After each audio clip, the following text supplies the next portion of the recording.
un podcast du COMED, le Comité pour la santé des exilés.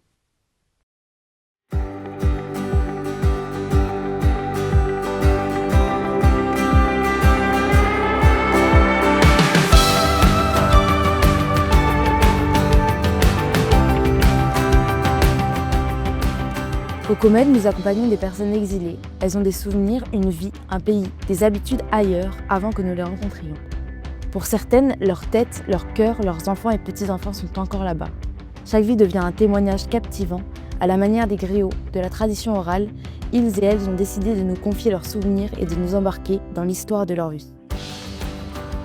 Les témoignages et propos recueillis dans ce podcast sont ceux des personnes accompagnées par le COMED. Ils reflètent leur expérience et leur point de vue personnel et n'engagent en aucun cas la position de l'association. Au COMED, nous avons à cœur d'offrir un espace de parole libre et respectueux. Bonne écoute. Épisode 4, Jackson.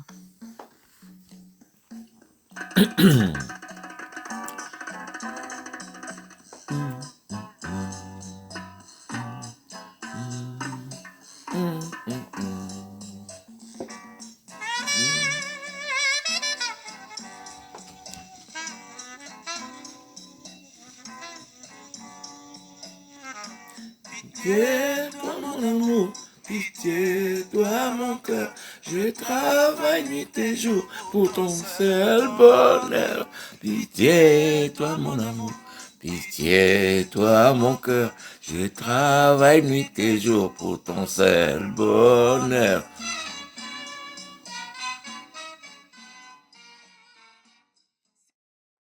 Je suis ici d'une famille chrétienne, pratiquante même, aisée et puis respectueuse.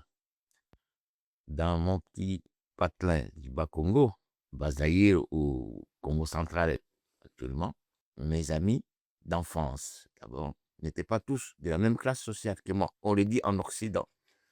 Dans le monde occidental, il parle des classes sociales. Chez moi, ça n'existait pas.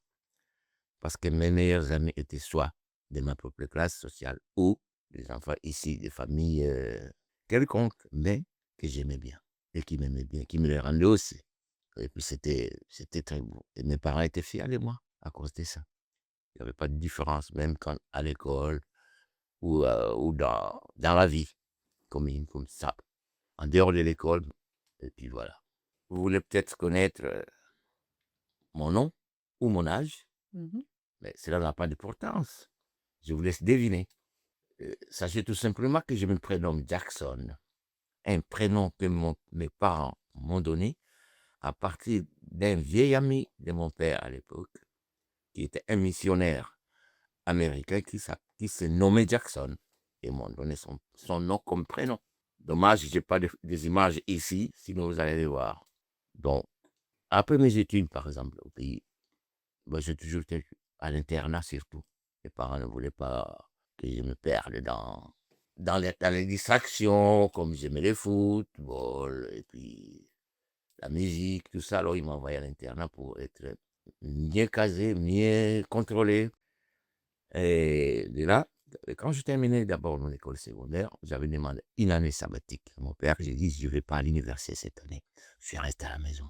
Je vais me reposer un peu parce que j'ai quand même fait presque 12 ans d'études, alors je vais me reposer un peu. Mais comme chez nous, quand tu as ton bac, tu peux déjà devenir enseignant, tout ça. C'est que je ne voulais pas. Même les anciens professeurs me demandaient, tu ne peux pas venir enseigner à mon école quand ils sont devenus directeurs, par exemple, principal et tout ça. Ils me demandaient s'ils ne voulaient pas aller enseigner à son école, comme j'ai joué bien au football, comme ça tu seras le directeur des sports, tout ça. Mais je disais non, je reste à la maison. Mais j'allais quand même aider quelques étudiants, quelques élèves, en leur donnant des cours, mais gratuitement, gratuitement, comme bénévole, pour les aider à se préparer, parce que des fois, il y avait carence des professeurs et tout ça, donc moi, j'allais aider. Après, je suis venu en Europe, avec comme ambition de venir étudier, et en même temps, demander l'asile, parce qu'avec des petits soucis, quand j'étais à l'université, on a eu quelques soucis avec le gouvernement de l'époque. Mais je suis arrivé en France, mais bien sûr, je me suis inscrit à la fac. N'ayant pas de bourse d'études, c'était dur, très dur. il fallait travailler la journée, aller à l'école le soir, soit à l'inverse, vice-versa. C'était devenu pénible, insupportable, il fallait faire un choix. Et j'ai dû faire mon choix, travailler. Même si j'avais choisi l'école, et comment j'allais survivre, c'était un choix imposé. Et j'ai toujours travaillé depuis ce temps-là. Avec ou sans papier, on a toujours travaillé. Et c'est ça, la réalité qu'on a rencontrée dans le monde occidental. Un jour, quelqu'un, un Français, un monsieur, me demandait, pourquoi avez-vous quitté votre pays? Au lieu que je lui parle de l'asile politique et tout ça, mais je lui ai tout simplement dit, je voulais visiter le monde. Il m'a regardé, il m'a dit, visiter le monde, mais comment? Je lui ai dit, non, non, non, pas comme disait un écrivain français qui disait, voyager, c'est lire dans les grands livres du monde. Je lui ai dit, non, non, non, je ne sais pas, vous vous souvenez comment il s'appelait, je crois que c'est Montaigne. Moi, j'ai dit, non, moi, c'est pas lire dans les grands livres du monde, mais juste visiter, observer. Et voilà. Mais je me suis arrêté là, je ne suis jamais parti encore ailleurs, sauf peut-être une petite visite à Bruxelles, mon ex-colonie, et même, c'est quoi, comment on appelle ça? Mon colonisateur. Et puis je suis resté toujours ici, en France, travailler. C'est dur, mais on fait avec.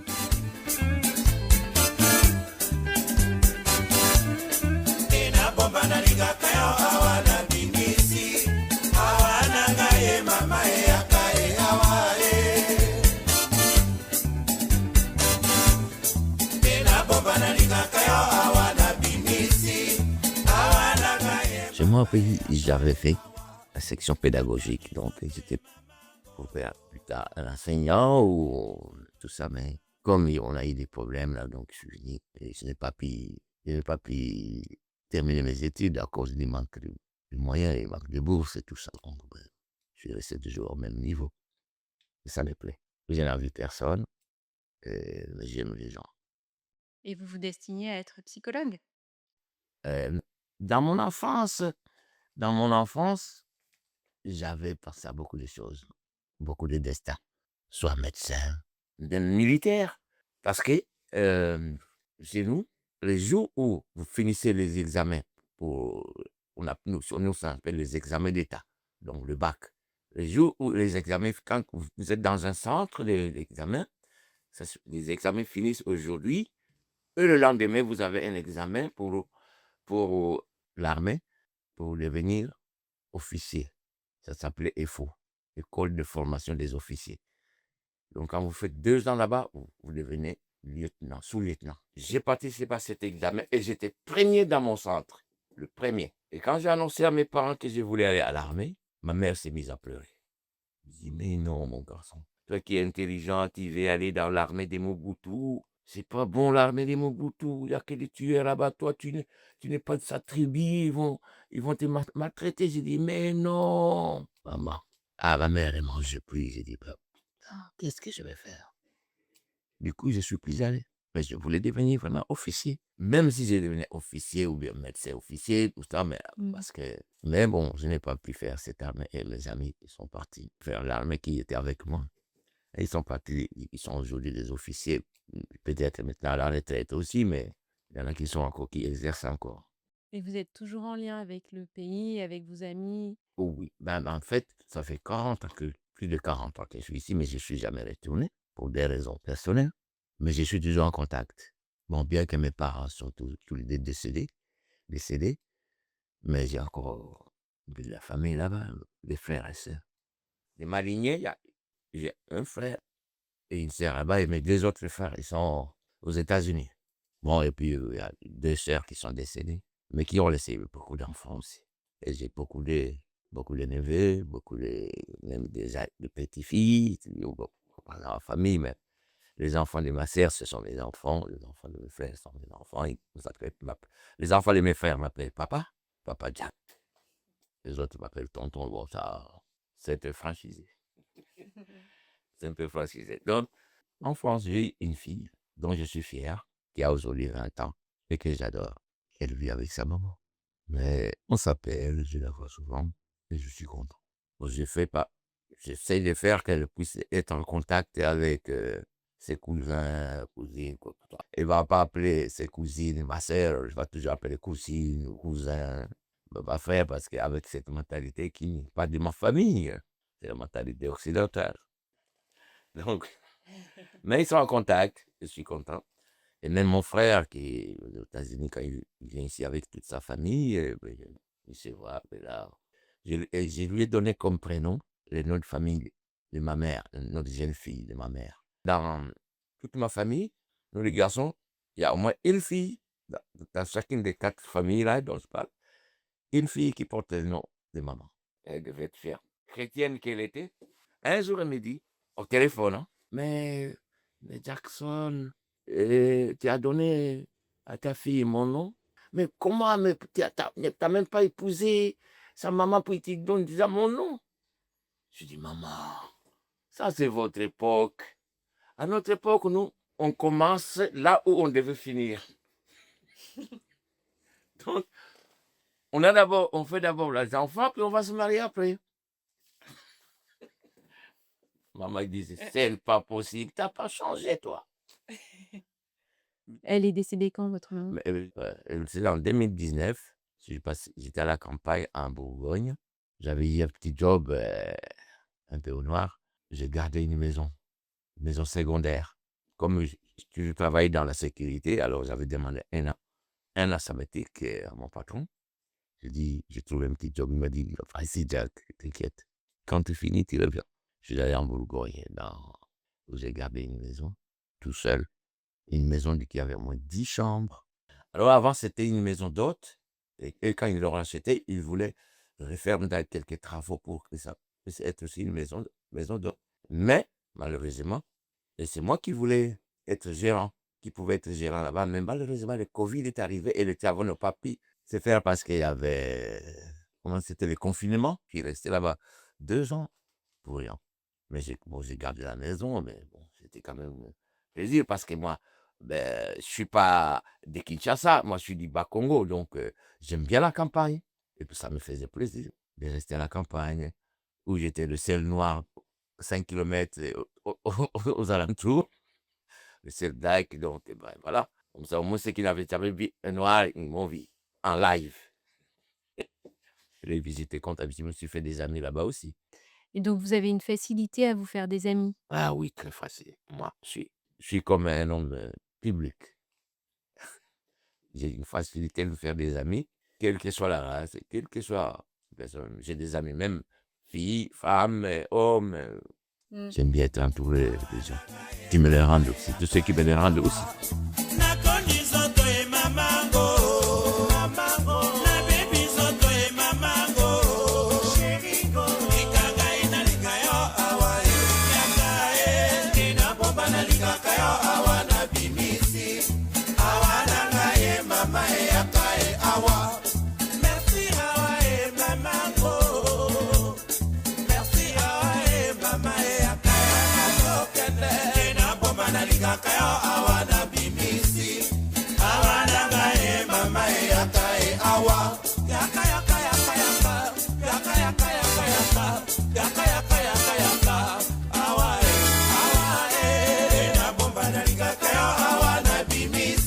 J'aime bien déjà la rumba congolaise parce que c'est génial comme musique. C'est la plus belle musique d'Afrique, ça c'est sûr. Aucun Africain ne dira le contraire. C'est la source de la musique africaine, c'est la rumba congolaise. Les deux Congos, quand je parle de congolais, c'est les deux Congos. Une fois à l'internat, on a fait notre propre orchestre. Mon ami qui jouait la guitare, qui jouait presque toutes les guitares, solo, l'accompagnement, le basse. Il m'a dit, mais il faut que tu viennes dans l'orchestre. J'ai dit, mais je vais faire quoi, moi? Chanter? Après, il me dit, non, je vais t'apprendre à jouer de la basse. Alors, on s'est produisait dans les réfectoires ou bien dans les soirées culturelles en plein air, quoi, dans la nuit, tout ça. Mais on chantait, on dansait, tout le monde, quoi. Et en France, vous faites un peu aussi? Les soirées, avant, oui, mais et puis la vie est devenue un peu plus chère, alors on s'amuse plus comme avant. On se fait une petite fête, peut-être à la maison, c'est comme ça, un anniversaire. Ils mettent de la musique et puis les gens, ils dansent. Il y a les concerts, oui, mais il y a nos groupes du Congo qui viennent jouer ici. On y va. Au moins, ça fait longtemps que je ne suis pas allé, mais ça m'intéresse plus. À mon âge, déjà, je ne peux pas faire toute une nuit sans dormir. Le lendemain, c'est foutu, quoi. Tu y vas samedi soir et puis dimanche toute la journée, dodo, lundi matin pour aller au boulot. Oh là là. Là, vous travaillez encore? Un petit peu, oui. En temps partiel. Ouais, oui, mais c'est parce que rester ne rien faire aussi, c'est pas joli, joli, hein, c'est pas bon. Ça te fatigue davantage et puis ça te fait vieillir vite. Mais la France, ça va quand même, hein, c'est mon pays d'adoption. J'aime bien. On me voit dans le transport en commun bouger ma tête. Quoi. Les gens, ils ne comprennent pas. Ils pensent que j'écoute du Jean-Jacques Goldman, mais ça m'arrive aussi hein, d'écouter du Jean-Jacques Goldman et autres. La musique américaine, par exemple. Aussi. Mais en France, mon idole, c'est Jean-Jacques.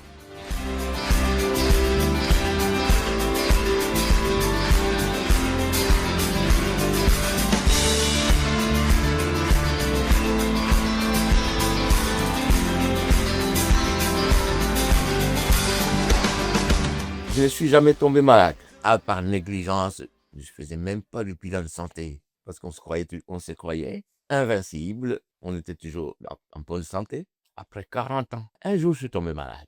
Apparemment, comme je ne travaillais plus à cause de cette maladie, pendant que je me voyais, je me suis dit, mais comment je vais faire? Mon cousin m'a dit, bon, non, je connais une structure qui s'appelle Comède.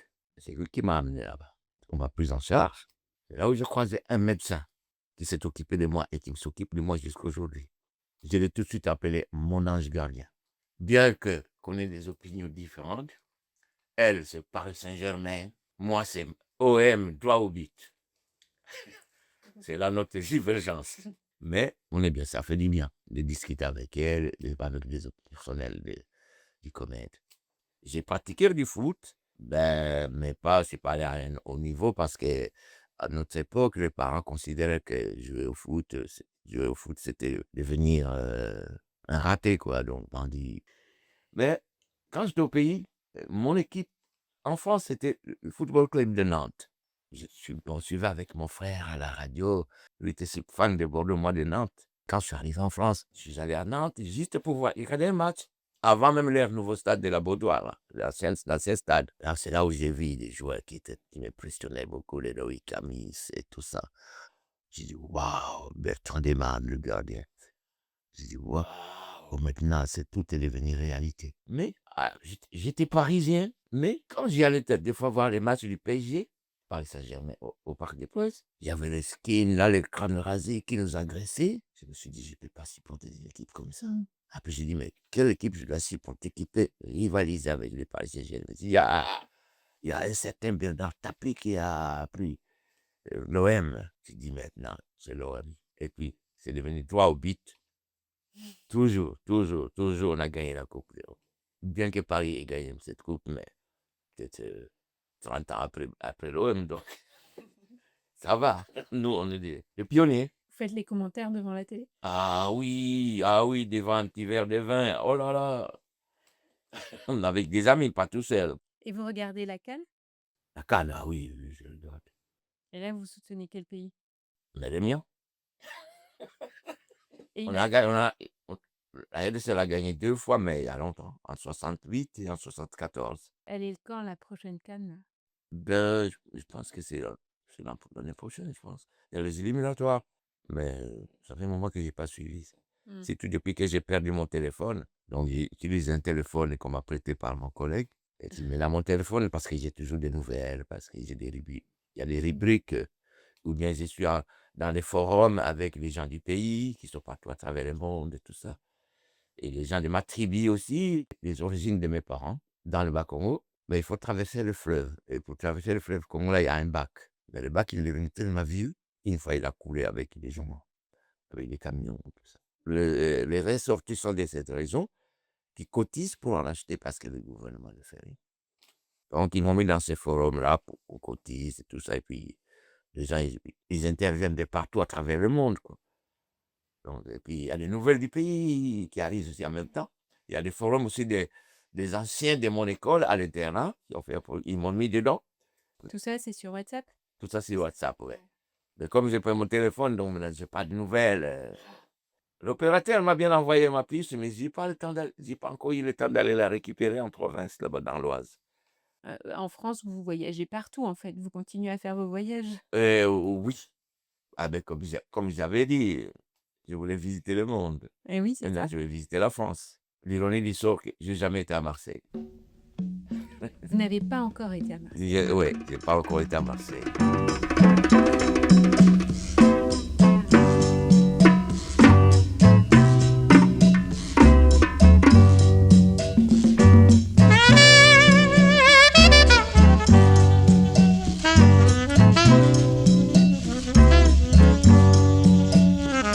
Pitié, toi mon amour, pitié, toi mon cœur. Je travaille nuit et jour pour ton seul bonheur.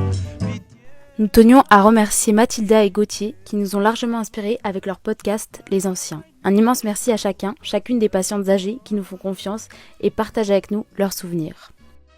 Le COMED est une association qui agit pour la santé des exilés et la défense de leurs droits. Plus d'informations sur www.comed.org.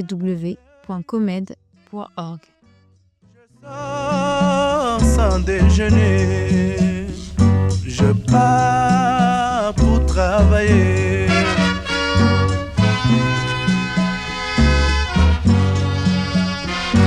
Qu'il vente, qu'il pleuve ou qu'il neige.